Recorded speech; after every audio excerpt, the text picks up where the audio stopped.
Oke guys, balik lagi sama gue Belmiro Malik, dan kali ini gue mau bikin video konten horor paranormal experience ya. Cerita dari teman-teman gue yang menurut mereka horor. Ya, langsung aja kita ke cerita yang pertama dari Aurel. Ceritanya tuh, jadi dia tuh lagi bertiga sama emak sama abangnya, lagi dalam kamar, terus lagi pada main HP. Tapi posisi lampu kamarnya tuh udah mati, dan kejadiannya tuh tepat jam 12 malam. Terus selang berapa menit gitu, dia sama emaknya gitu dengar suara ketukan pintu dari ruang keluarga. Pintu perbatasan dapur sama ruang keluarga itu diketuk 2 kali. Terus sama emaknya itu, dia berdua tuh lihat-lihatan gitu, saling tanya, denger nggak? Lu denger nggak? Kayak gitu lah ya. Dan semuanya itu denger katanya. Udah gitu balas sama suara langkah kaki. Kayak gitu, cuman kayak sekali langkah dek gitu doang ya. Terus dia sama emaknya sama abangnya langsung kayak bengong gitu, kayak oh ya gitu. Tapi emaknya itu inisiatif buat ngintip dari lubang kunci pintu kamar. Kan ada di kunci pintunya tuh ada lubang, bisa dilihat mungkin ya. Nggak semua pintu bisa dilihat sih, ada yang kuncinya dari pintu langsung di slot gitu. Tapi yang aneh, emaknya itu ngeliat macam macan hitam. Mata itu cerah banget kayak mata musang. Terus ada mata perbatasan gitu, tapi mata yang ini warnanya merah. Buset, saringan. Maknya kaget dong. Akhirnya semuanya tuh keluar, tapi 2 mata itu hilang. Ya udahlah, akhirnya mereka masuk kamar lagi.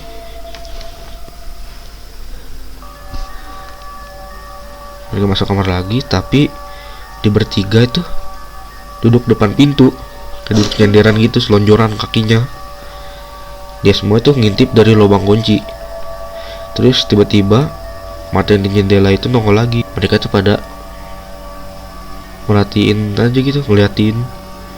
Tapi mata itu juga kayak perhatiin pintu kamar, kayak tatap-tatapan gitu. Gua ngeliat lu ngeliat gua, ya kayak gitu sebenarnya. Kayak udah saling nyadar.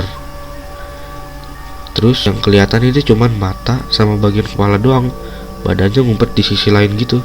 Sumpah, ini jam berapa lagi nih? Setengah 12 cuk, parah. Dingin banget lagi sini. Nah udah kayak gitu, dibiarin aja kita pada ngobrol-ngobrol depan pintu kamar, sambil duduk-duduk. Terus setelah berapa lama, maknya itu ngintip lagi. Tapi kaget soalnya mata yang warna merahnya itu makin lama makin gede, jadi kayak bola api gitu. Semuanya juga ngeliat, abangnya juga lihat, dianya juga. Akhirnya pada bingung semua.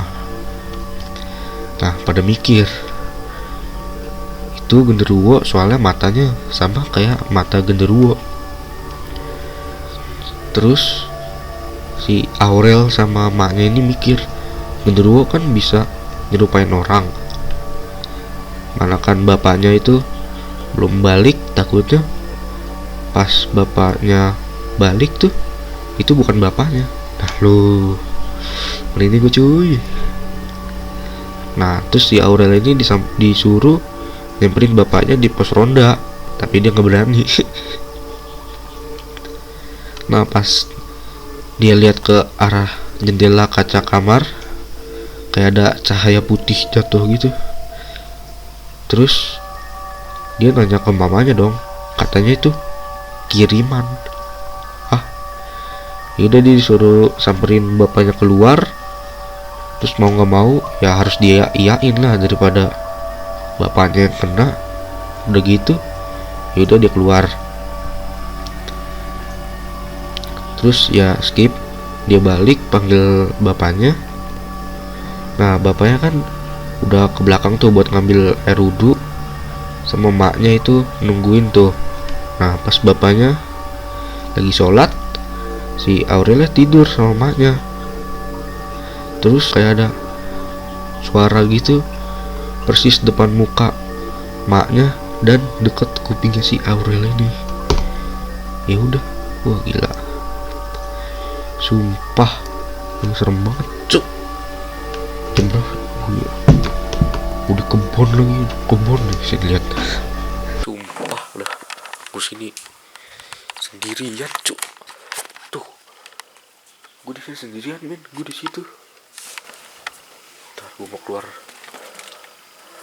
Nih ya, kalau nggak percaya.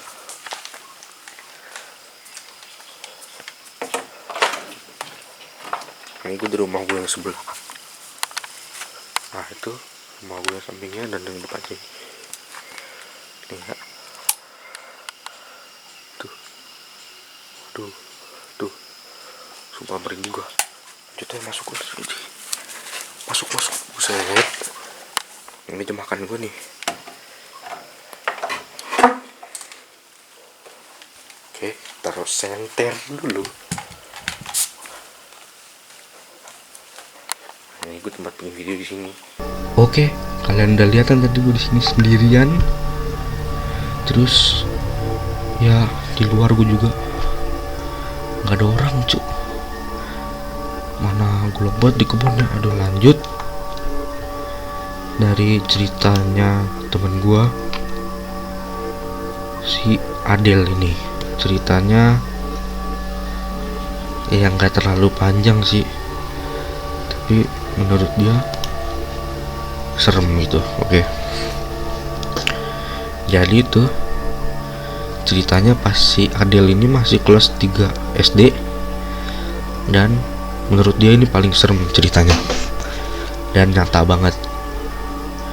Ini tuh kejadiannya enggak sekali tapi 2 kali berturut-turut cuk, parah. Jadi pas kelas 3 katanya sih dia anaknya rajin, nggak tahu juga, selalu datang pagi. Nah dia sama temennya itu berdua namanya Frida. Dulu berdua tuh paling rajin gara-gara datangnya tuh pagi banget, sampai jam 5 lewat lah, masih jam 5-an, masih gelap dikit lah, belum terlalu terang, udah ada di sekolah. Nah kan kelasnya ada di lantai 2. Waktu itu tuh masih pagi banget, jadi ya harus ngambil kunci kelas ke ruang guru. Pas udah ngambil, ya mereka berdua ngeberaniin dia dong buat masuk naik ke kelas lantai 2. Kan emang ya coba-coba aja kali dia orang iseng. Nah di sekolah itu kondisinya masih sepi banget, baru ada dia berdua sama temennya sama 1 orang guru. Nah mereka naiklah, pas udah di tangga udah sampai lantai 2, dia langsung ke kelasnya. Nah posisi kelasnya itu paling pojok, pas dia ngelewatin kelas lain dan hampir ngedeketin kelasnya dia. Pintu kelasnya itu udah kebuka sendiri, udah kebuka kayak gak kunci.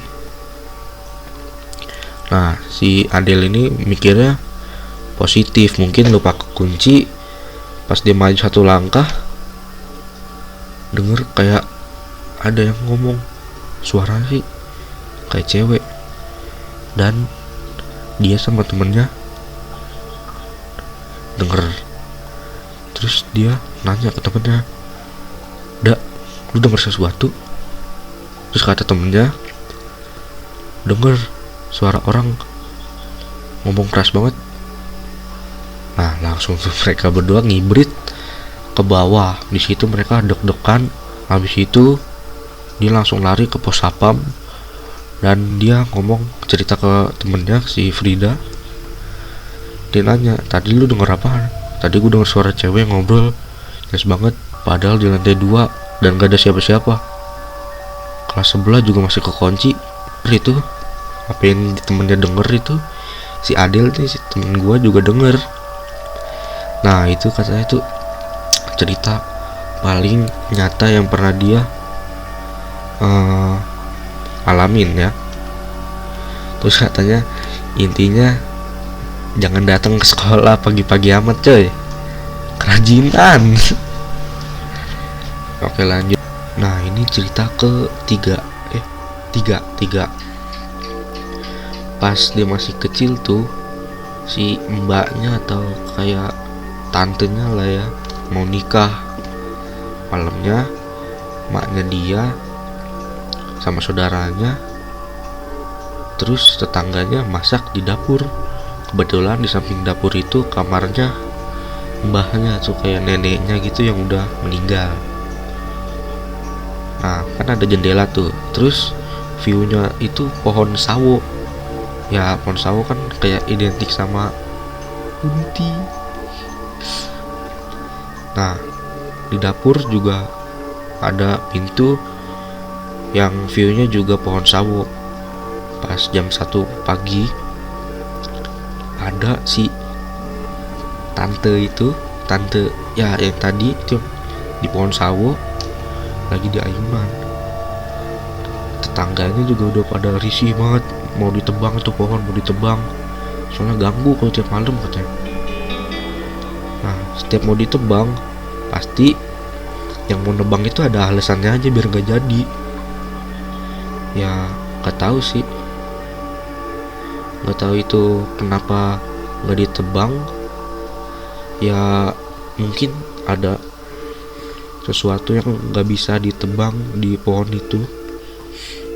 Ya gue kurang tahu sih apa itu. Udah pilek gue.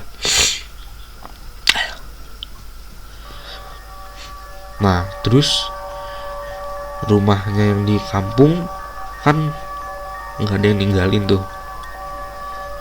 Kalau dia tuh tempatin tuh setahun sekali atau 2 kali.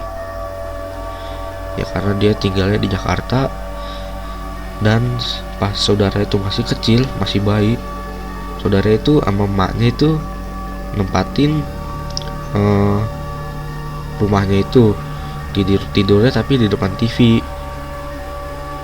Terus ya tidurnya kayak ada kasur depan TV gitulah. Nah pas jam 2 atau jam 1 pagi gitu, maknya bikinin susu karena si saudaranya ini nangis. Nah pas mau ke dapur itu kayak ngelewatin kamar ortunya gitu. Kebetulan di kamarnya itu kayak ada lemari yang ada kacanya, yang pintu lemari itu ada kacanya. Nah pas ngelewatin gitu ada yang tadi tante itu yang di ayunan, tapi sekarang lagi ngaca nyisir pakai jari begini. Iya jadi ganteng gua. Goblok. Ya. Oke lanjut. Nah pintu kamarnya itu kebuka, mungkin karena lupa dikunci. Maknya sama saudaranya itu udah sering banget ngeliat kejadian itu, ya jadinya biasa aja. Terus dapur di rumahnya itu kan deket sama kamar mandi kan. Nah kamar mandinya itu bekas pohon asem. Banyak yang udah ngalamin gitu, ngalamin kejadian-kejadian aneh gitu di pohon asem itu. Makanya kalau pas saudaranya nginep di rumahnya yang di kampungnya itu, kalau malam-malam mau ke kamar mandi tuh minta ditemenin. Terus di samping rumah katanya tuh juga ada bekas kuburan Belanda. Ya kalau itu nggak tahu beneran atau enggak ya. Nah pintu dapurnya itu ada 2 akses buat jalan ke dapur, mau lewat luar rumah atau dalam rumah. Nah kalau setiap malam tuh gelap, nggak ada yang berani lewat luar rumah, jadinya ya mau nggak mau lewat dalam. Nah kalau si temen gue tuh tidurnya di kasur yang depan TV sini seringnya. Nah, terus kalau yang ini tuh bagian luar pas mau ke dapurnya, ini viewnya pas masih siang hari. Dan ya udah selesai cerita paranormal experience-nya pada malam Jumat kali ini. Bagi yang mau nyeritain paranormal experience-nya, bisa di kolom komentar kalau mau, atau enggak kirim ke email gua aja, nanti ada emailnya di deskripsi. Dan terima kasih banget buat kalian yang udah nonton dari awal sampai akhir. Bagi kalian tadi cerita-cerita yang ini serem atau enggak, terima kasih banget buat kalian yang sudah nonton video ini sampai habis dari awal sampai akhir. Jangan lupa kalian subscribe, like, komen, dan share ya, karena dengan itu gue bisa lebih sering bikin video lagi. Dan udah berapa lama ini gue rekaman, ternyata sudah 18 menit, walaupun nanti banyak yang gue cut. Oke, makasih yang sudah nonton, bye bye.